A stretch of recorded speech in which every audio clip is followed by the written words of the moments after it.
We're here outside of the Redeemer Sports Complex in Hamilton, Ontario, down from Sault Ste. Marie, where the Algoma U men's soccer team is playing in their second game against St. Clair College. Hopefully this game will be a better turnout after losing 4-1 against Fanshawe College earlier in the day. They'll be finishing off their tournament against Humber College, hopefully proceeding on to the semifinals. Otherwise, it will be a long trip back home to the Sioux. I'm Eliot Harkin from the Algoma Sentient in Hamilton. We're here with Daniel Scarpino of the Algoma U men's soccer team. Dan, after a 4-1 loss to Fanshawe, 14 minutes in penalty minutes. How did the discipline really affect the game today? Well, we were playing short virtually the entire game, or for the most part anyways, and it's always going to be tough when you're men down because then you're not actually tracking players, you're trying to mark space, and they were able to find space and capitalize on the opportunities they got. So going forward, discipline's going to be absolutely huge. We have to keep our discipline.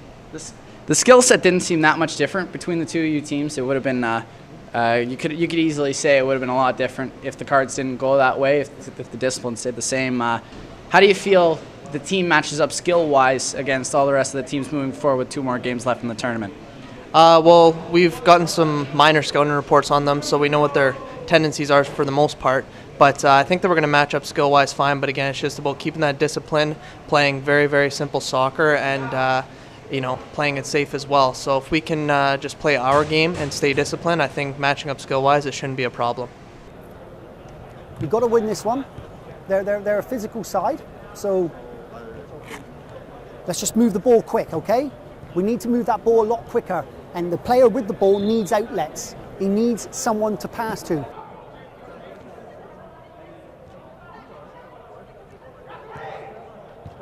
Better, Domingos. Yes! Sit down. Change the Sultan now. Sultan!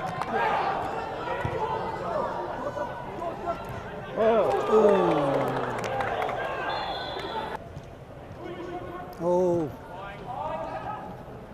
Come on, someone get across, get across.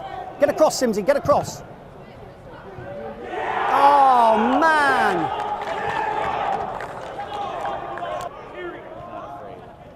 Pinch it, pinch it. Oh, that was late.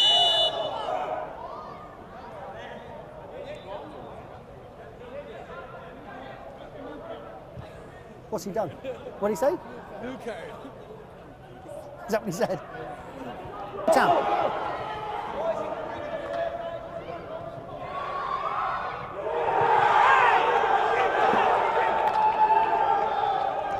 Oh dear.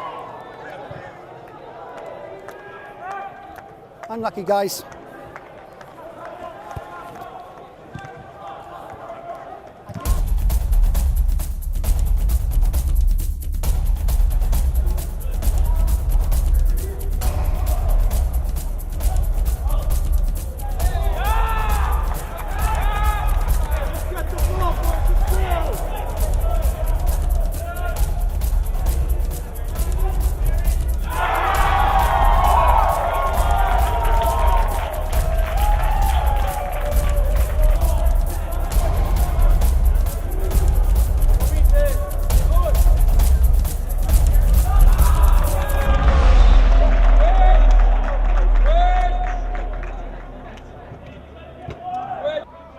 Makes a quick move around Statnav and a hard pass forward for number 24. The forward for Humber looking for an option.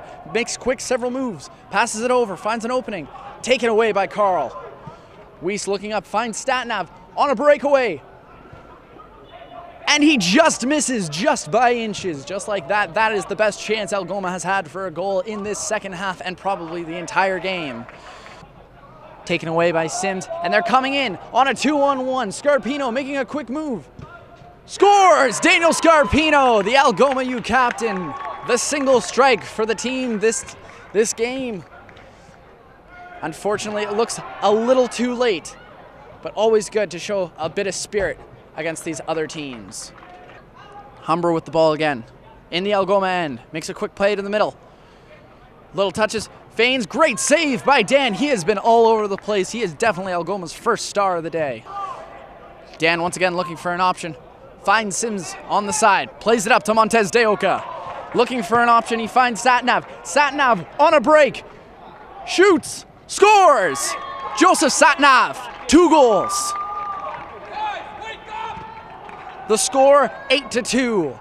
And it's good to see the Thunderbirds showing a little bit of spirit here at the end of this tournament. And that will close out the Redeemer Cup for this team. A lot of effort shown, unfortunately not too much discipline, and that will be the final story of this team. They go 0-3, losing to Humber, St. Clair, and Fanshawe. We're here with Brandon Sims of the Algoma Thunderbirds. Brandon, that's the third game of the tournament. Unfortunately, that closes it for the Redeemer Cup.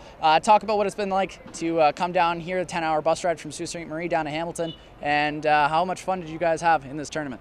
Well, I thought it was a long bus ride to begin with, and came to the hotel. Hotel was great, and coming here, we got treated well. Refereeing was okay.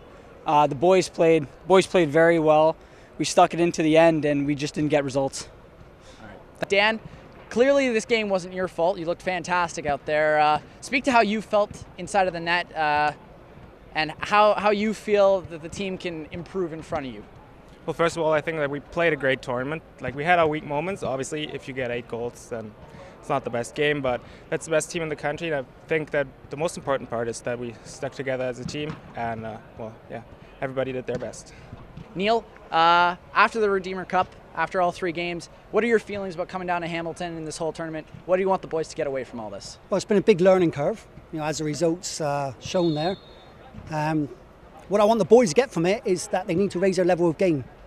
We've been in a pretty comfortable zone so far with just playing at home in the Sioux. So coming down and playing better tournaments, better standard, the boys realise now how much they got to work and lift their game and what we got to work on. So what I got out of it as well is the things that we need to work on as a team to take back and to put right on the training field.